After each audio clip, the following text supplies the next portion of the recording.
তোরা উস্কানিমূলক কথা বলি।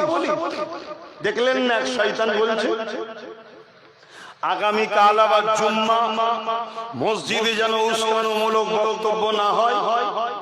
এই শয়তান, মসজিদে উস্কানিমূলক বক্তব্য হয়?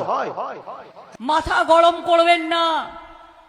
আর জুম্মাবারে আমি ইমামদেরও বলবো, ডিএমএসপি কেও বলবো, আপনারাও সবার সাথে কথা বলে নিন, যাতে কেউ কোনো উস্কানিমূলক কথা না বলে। যদি আমি মসজিদের হয়ে লড়ি, মাদ্রাসার হয়ে লড়ি, তাহলে আজকে কি আমাদের দিকে আল্লাহ ও রাসূল নাই? এই জোরে বলে। আর আপনি আমার বিরোধী করছেন কার জন্য? মসজিদ মাদ্রাসার দুশমন শয়তানের জন্য। দেখলেন না এক শয়তান বলছে আগামী কাল আবার জুম্মা, মসজিদে যেন উস্কানিমূলক বক্তব্য না হয়। এই শয়তান, মসজিদে উস্কানিমূলক বক্তব্য হয়? এই কথা বলছেন না? তাহলে আমাদের সব মুনাফিক শয়তান কোনো কথা বলছে না? মুনাফিক মৌলী সাহেব, মুনাফিক বক্তা সাহেব, মুনাফিক হুজুর সাহেব, মুনাফিক পীরজাদা সাহেব সব চুপ কেন? যে আপনি এটা কি বলছেন? এই কথাকে এক্ষুনি উইথড্র করুন, এক্ষুনি কথাকে বলুন ভুল হয়েছে, না আপনার দলে থাকবো না। আমার খোদার ঘরে দাঁড়িয়ে এই ইমামরা তোরা উস্কানিমূলক কথা বলি। ইসলাম তোদেরকে শিখিয়েছে উস্কানিমূলক কথা বলার কথা? ইসলাম তোদেরকে শিখিয়েছে না আল্লাহ শিখিয়েছে যে আল্লাহর ঘরে দাঁড়িয়ে উস্কানিমূলক বক্তব্য দিবি? আমি জানি না এরপরে ইমাম এই মসজিদ বিদ্বেষী শয়তানের চাটুকারি করবে কি আমার জানা নয়। তবে যদি কেউ করে ওই শয়তানের চাটুকারি ইমামের পিছনে নামাজ হতে পারে না, কারণ এর দ্বারা স্বাধীন নয়, আর যে স্বাধীন নয় তার পিছনে নামাজও নয়। মুক্তিরা বসে আছে যদি ভুল ফতোয়া হয়। কত শুনছেন? আমার ধর্মটাকে শেষ করার চক্রান্ত হচ্ছে না?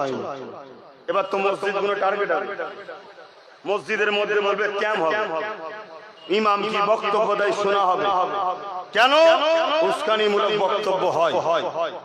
এই শুনছেন কোন দিকে নিয়ে যাচ্ছে? আপনাদের তো হুঁশ নাই, আপনাদের তো হুঁশ 1000 টাকাটা যদি 2000 হয়ে যায়, আর বিশেষ করে আমার বোনেরা 1200 টাকা পেয়েছে, আল্লাহু আকবার, যেন জান্নাতের সার্টিফিকেট পেয়ে গেছে।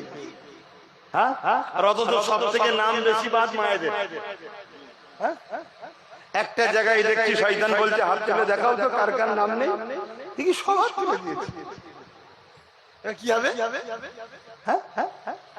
শুনছেন আমার কথা খারাপ লাগছে নাকি?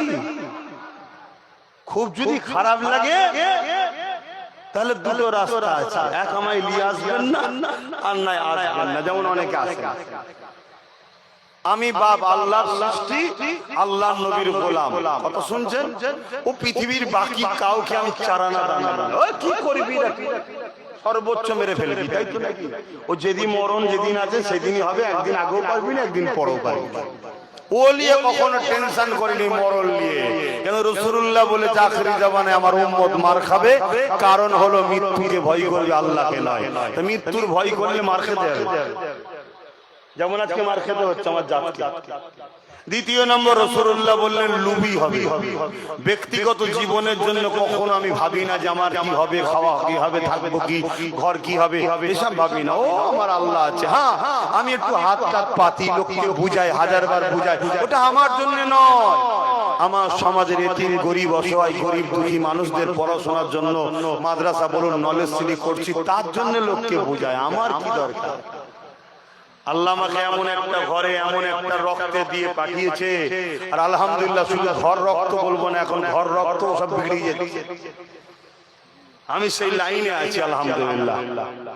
আমার দাদা হুজুরের নকশা কদম, 5 হুজুরের নকশা কদমে আল্লাহ যেন মরণ পর্যন্ত থাকার তৌফিক দান, বলুন আল্লাহুম্মা আমিন। নবীর দুশমনকে, নবীর বিরোধীকে, নবীকে যে কষ্ট দেয়, নবীকে যে আঘাত দেয়, তার সম্বন্ধে আল্লাহ কোরআনে বলেছে যারও সন্তান। তা আমিও যদি মসজিদ মাদ্রাসা নবীর দুশমন, নবীর দিনকে যারা ক্ষতি করে, নবীর দিনকে, নবীকে যারা আঘাত দেয়, তাদেরকে যদি যারও সন্তান বলি, আপনাদের কষ্ট হবে?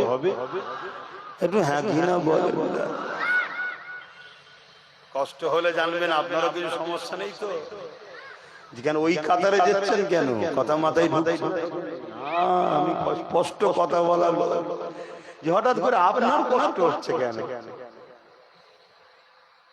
চোরকে ধরার জন্য পুলিশ এসছে, সবাই তুই ছুটছিস কেন? বলছে না আমি 5 বছর আগে কলা চুরি করেছিলাম, সেই কেস নয় তো। তুই বলছে আমি একটা পকেট মেরেছিলাম। তুই বলছে জুতো লেপে নিয়েছিলাম। তো মানে যারা যারা ছুটছে কোনো না কিছু তাহলে ব্যাপার আছে। আমার কথায় যদি রেগে যায় জানতে হবে কিছু গন্ডগোল। আমি তো সবাইকে বলছি নাকি